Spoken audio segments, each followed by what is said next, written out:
Hello, my beautiful creative friend. I wanted to show you a journal that I've made for myself. I'm quite in love with it at the moment because it feels so good in my hand, and I've used lots of different art techniques to create some of the inserts. I will show you those in a minute. I'll just start off by talking about the type of journal it is. I've taken my inspiration from the Traveller's Notebooks, so I made a canvas cover which I stiffened with lots of different experimentation techniques, a lot of glue, and there's a couple of different layers in there. I then have made, there's enough room to have 6 different inserts in there, and I can also hold it together with an elastic, just like a traveller's notebook. Yeah, it's a little bit bigger than A5 size because, of course, I didn't measure anything properly. I just cut things out and went for it. So I can now, my inserts are A5 sized, and I have used lots of different types of papers. I've used craft paper, I've used old bits. This was actually black paper, and then I've painted it. I've collaged, I've used clear gesso, little bits of coffee stain, really experimenting with what I can do on paper. I've stitched with a sewing machine, I've ripped, I've glued, I've used old pieces of like a book out of just like a gardening book, a sewing pattern, old bits of painted paper, tissue paper, other books, and then just painting around like a little bit like blackout poetry, but I call it paint out poetry. Just experimenting with mark making using ink. Of course, these papers are yet to be drawn on, so I'm going to use this as my journal and experiment. Some of the papers I've painted on and then put clear gesso over the top, so I can then go back in with a layer of watercolour if I wanted to put a painting or sketch something on the top. I've used some watercolour paper here as well. I've made some stamps, so I'm just grabbing them, they're off to the side, a few different types of stamps with this easy carve lino. Oh wow, gee whiz, if only I discovered that kind of lino years ago. Yeah, just for making patterns and using stamp pads or just using a roller and rolling over some different types of paint. I like the golden open paint for things like that. It's nice, doesn't stick, doesn't dry too fast. Yeah, so lots of coffee staining, and then using, this is also, it's paper with fabric, so sheer fabric, and I've stitched lots of layers. Stamps, some drafting film, a sewing pattern over the top of black paper, a few little stamps, that, like letter stamps. Couldn't remember what they're called. I haven't used them very much. They were quite new when I bought them recently. Yeah, some printing paper. This was a jelly print of some pressed seaweed that I pressed from the beach one day. I've got a few of those. Beautiful. It's a lovely, after a storm I collected lots of seaweed. So I chose my colour palette. Obviously it's related to the ocean, sort of dark, stormy greys. And then that was my main sort of restriction or limitation, was choosing a colour palette. So my blues and my greys and my whites and my earthy kind of sand colours. Now, one of the reasons I really like this type of journal is that the inserts, I haven't stitched them together yet, so I'll show you what I mean by that. I can lift all of them out. I can change the pieces of paper around if I wanted to. If I wanted to just take a piece of paper out and clear the table and just work on one piece of paper, I could. It's actually a lot easier than working in a journal like this. And then I can just add things to it. Or if something really doesn't work and I really don't like it, if I don't want to paint over it and start something else, I can just get rid of it. Put something else in, make a new insert. Like I've made quite a few, there's lots. I just went, Oh, wow. I just had fun. I really had fun. I think it took me a few days. I think I must have varnished that because it was tissue paper. I did a lino print of a gurnard, or like a flying fish. Well, I call it flying fish. It was a gurnard. Yeah. Stamping on the black paper. So these are all sort of spares that I can fill in later. I just kept making them. I had so much fun. You guys could do this. It's quite easy. I mean, honestly, you don't even need expensive paper. Look, I think that's actually, no, that's drafting film, but it could be baking paper. You really can. Gesso is great. Like you can get, gesso is like it's like a primer. It's quite gritty, and you can get it in white or black or clear. You probably can't tell in the video, but this has actually got clear gesso over. I really like it for when you have like elements from, if you're using old books and you want to recycle the paper and draw over the paper. You could clear gesso over a section that you liked, like you might want to keep a diagram from a gardening book, for example. There are no rules, really. You can decide the rules. I've used an old, I haven't actually finished that. I was going to do a watercolour painting and I didn't do it, so into the journal it went. Yeah, there really are no rules. Like you can come up with your own limitations if you wanted to, such as colour palettes or sizing. You could use fabric in the papers if you wanted to. Yeah, it's lots of fun, you guys. So this is my journal. What else can I show you? So these are some of the spare inserts that I can put in at a later date. I've shown you the stamps.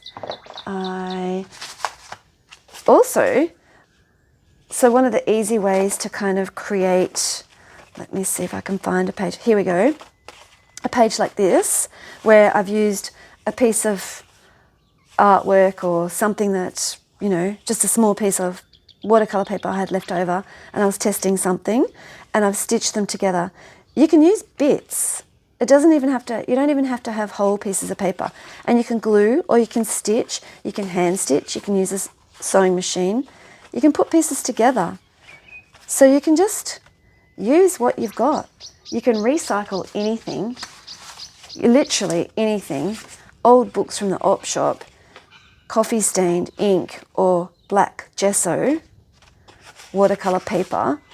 These sorts of things I haven't done anything with them yet. This was coffee. I actually prefer tea to coffee, but coffee gives a nicer colour. I think I did clear gesso over this after I'd stained them with coffee. I mean, that was a fun day too. Yeah, you can black out poetry, breathing, dream, birds. Garden keeping. Craft paper's great. Yeah, just I love the ripped edges. You can use any kind of paper or texture or surface. Yeah, I think I used a stick to experiment with white ink for that.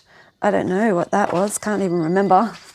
Just collect. I've got a few containers of paper bits and pieces for this type of thing. I've actually got a few journals that I've made in different colour palettes. I'll show you those another day. This one's my favourite because really these are my colours. These are my favourite colours. Yeah, I love it. Yeah, and so this was my actual design for the front cover.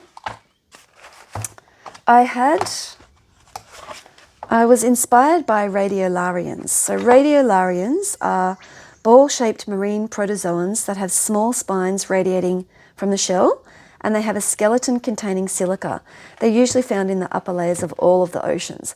I've created a Pinterest folder of radiolarians, and I looked at those for inspiration. I really wanted to simplify as much as I could my designs because one, it's a journal cover. It's probably going to get messy.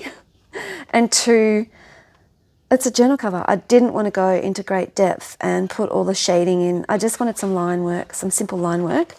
I've also made some stamps based on these sorts of designs as well. I don't think I used any of those in these papers. Yeah, so I started off with this in my other type of journal I really like. I haven't got much in here, but this is just an old library book, or I probably got it from the op shop, and just gessoing over pages. And that's what I did with this. So I started off, I gessoed over the paper. So it's just like white paint, but it's flat. It's not, it's very matte. It's not satin or glossy. It's easy to work on. You can use watercolour. Don't think I have in this book yet. I've just used acrylic. And then I've acrylic over the page, and then stamp, and using Posca markers and black outline pens. I just sort of drew some design ideas and came up with a few different patterns, really, just looking at patterns. And then I transferred them using Posca markers, so acrylic markers, and that was a lino print I think I made, not a stamp, sorry, a lino print. And yeah, that's it. And that's how I made my journal cover. So it's acrylic paint over canvas. I've used canvas. And I actually have 3 layers of the canvas in there to help stiffen it. And the inside layer, which you can't see because I've sewn around it. Whoopsie, that doesn't belong there. Yeah, the inside layer I actually stiffened with a glue from the hardware shop. It wasn't wood glue. Some really strong glue. It was like wood glue, which I probably wouldn't do it again because, I mean, although it does make the cover stiff, yeah, I'm not sure. It's a bit bumpy, but doesn't matter. It's my own journal, and it was the first one I made, I think. So it's kind of a template. And now we're just waiting to fill it in, aren't we? I think I'm going to just have coastal themed things in here. Some landscapes, shells,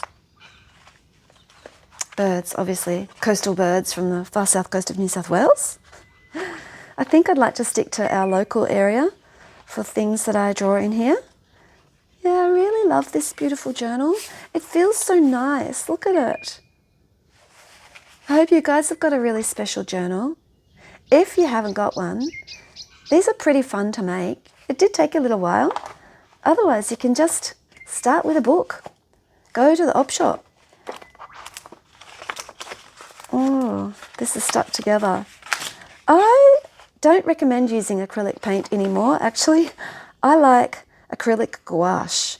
It's the same sort of thing as acrylic paint. It just doesn't have, your pages don't stick together like that. It doesn't have that gloss. I don't know what that was. It's very matte there though. Yeah, see, that was acrylic. Like that. So, there you go. Lots to discover, isn't there? I hope you like my little journal, and I hope it's inspired you to make something yourself. So start collecting papers, my friends.